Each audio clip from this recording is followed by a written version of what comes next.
In 2011, the Department of State welcomed the Arab tsunami, which has displaced millions of people and murdered hundreds of thousands, and keeps raging, as an Arab Spring, youth revolution, Facebook revolution, and a transition towards democracy.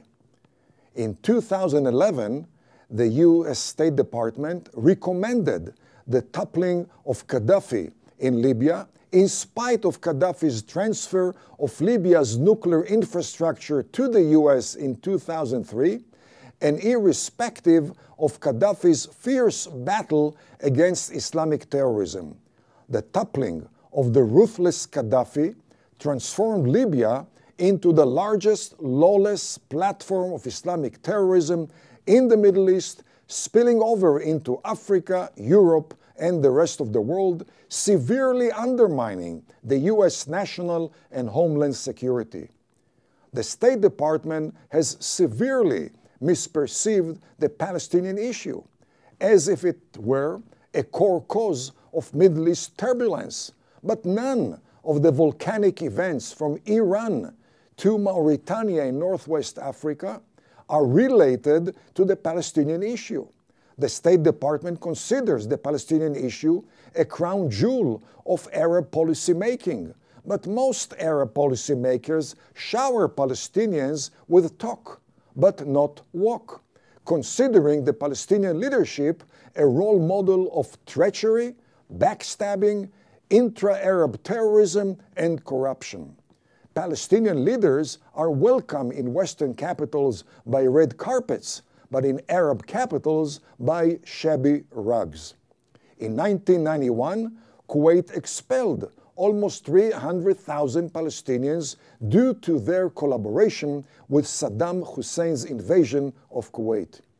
In 1993, the State Department endorsed Arafat as a Nobel laureate, embracing him as a messenger of peace in defiance of Arafat's 40-year-old trail of terrorism against Jews and mostly Arabs in Egypt, Syria, Jordan, Lebanon, and Kuwait. And regardless of Arafat's status from the 1970s as a role model of anti-Western international terrorism.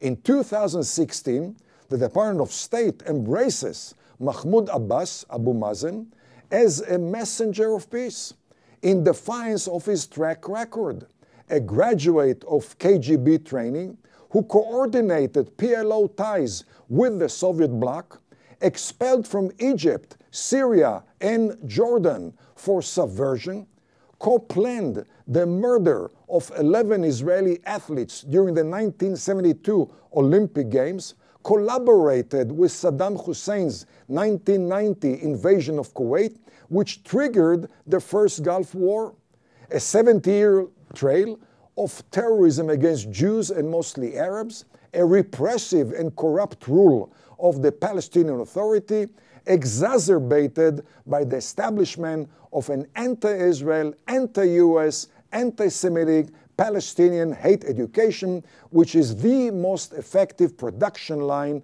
of terrorists. During the 1980s, the State Department considered Saddam Hussein an ally in the confrontation against Iran, ignoring the fact that the enemy of my enemy could also be my enemy. Until the August 1990 invasion of Kuwait, Iraq received from the US dual-use commercial and defense technologies, $5 billion loan guarantees, and vital intelligence, assuming that a well-fed Saddam would be less of a threat.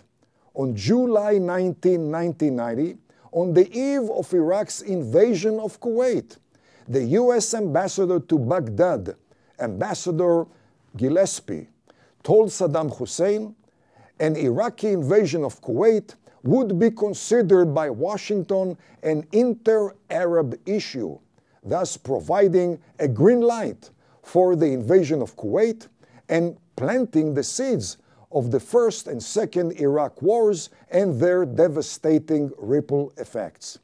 In 1981, the US administration punished Israel for the bombing of Iraq's nuclear reactor. 10 years later, then Secretary of Defense Dick Cheney thanked Israel publicly for eradicating the Iraqi reactor in 1981, which spared the U.S. a calamitous nuclear confrontation in 1991. During the late 1970s, the State Department was actively pursuing the downfall of the pro-U.S. Shah of Iran, supporting Ayatollah Khomeini, who was perceived by the Department of State as a human rights warrior in defiance of an oppressive ruler.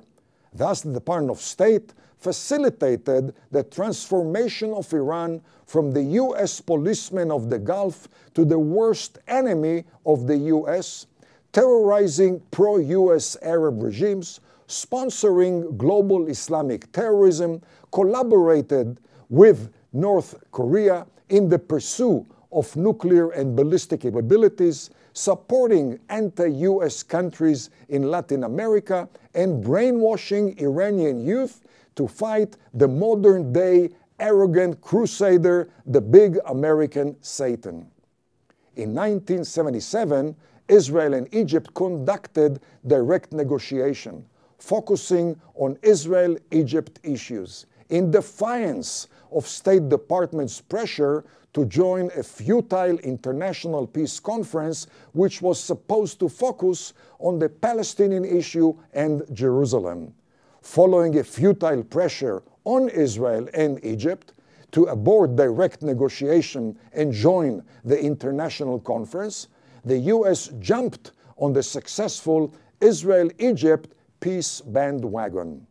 Until 2011, the Department of State considered Hafez and then Bashar Assad reliable leaders, pressuring Israel to concede the historically, militarily critical Golan Heights, Syria's track record in particular, and the tectonic Arab tsunami in general highlight the recklessness of the Department of State.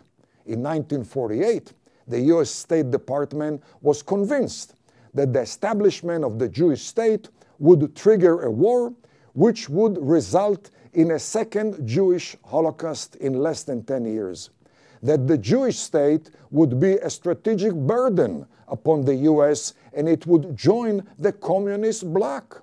In order to dissuade Ben-Gurion from Declaration of Independence, the State Department convinced President Truman to threaten Ben-Gurion with economic sanctions and to impose a military embargo on the region while Britain supplied arms to the Arabs.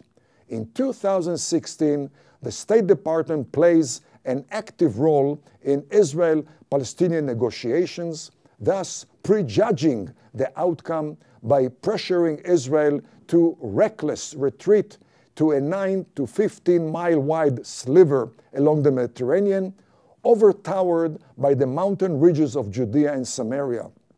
The Department of State's involvement has radicalized the Palestinians who expect the U.S. to extract more concessions from Israel. The failed track record of the Department of State in the Middle East does not warrant adherence to its proposals. The next video will address the question, is the Palestinian issue a core cause of regional turbulence?